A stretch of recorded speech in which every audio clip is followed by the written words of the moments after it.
ብዙዎቻችን ዱንያን አባራሪን እና አይደለ ዱንያን ስናባረራት የምትመጣልን ነው የሚመስለን። ማለትም በቃ ዱንያን ሁበን ሸዲዳ በጣም የሆነ ብርቱ የሆነ መውደድን ስለምንኖር ማለትም ሪዝቅን በጣም ካልመጣ ያልን ሙጥኝ ስለምንል ገንዘብ ስለምናባረር ገንዘብ የሚመጣ ይመስለን ነው ወደኛ ማለት ነው። ነገር ግን ያላህ መልእክተኛ አለይሂ ሰላቱ ሰላም እንደዛ አይደለም ዱንያ ወደ እናንተ የምትመጣው ይላሉ ያላህ መልእክተኛ አለይሂ ሰላቱ ሰላም።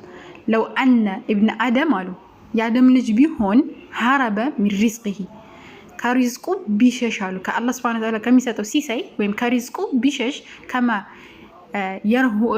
ከማ የህሩቡ እንደሚሸሸው ሚነል መውት ከሞት እንደሚሸሸው ልክ ከሞት ስንሸሽ የለም አሁን መሞት አንፈልግም።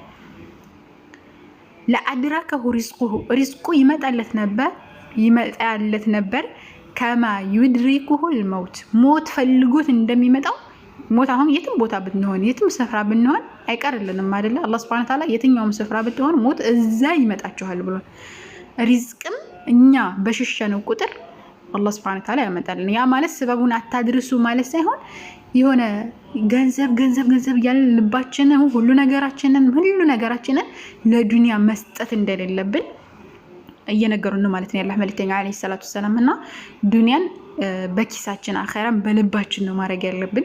ዱንያን ደግሞ ሁሉ ጊዜ ይሆናል አይደለ? በሷ ፍቅር ተጠምደን አላህ Subhanahu Ta'ala ካዘዘን ትእዛዝ መራቅም የለብንም። አላህ Subhanahu Ta'ala ባዘዘን ቦታ እየሄድን ከዛ በኋላ ሰበብ ማድረስ ብቻ። ከዛ ውጭ ግን እንደዚህ ካልሆነ ምናምን ብለን ያገኘን ራሱ ሆዳችን የማይሞላ አይነት ከሆነ ዱንያ እየሸሸችን እንጂ እየቀረበችን አትመጣም ለማለት ነው። አላህ ይحفظكم። ሰላም አለይኩም።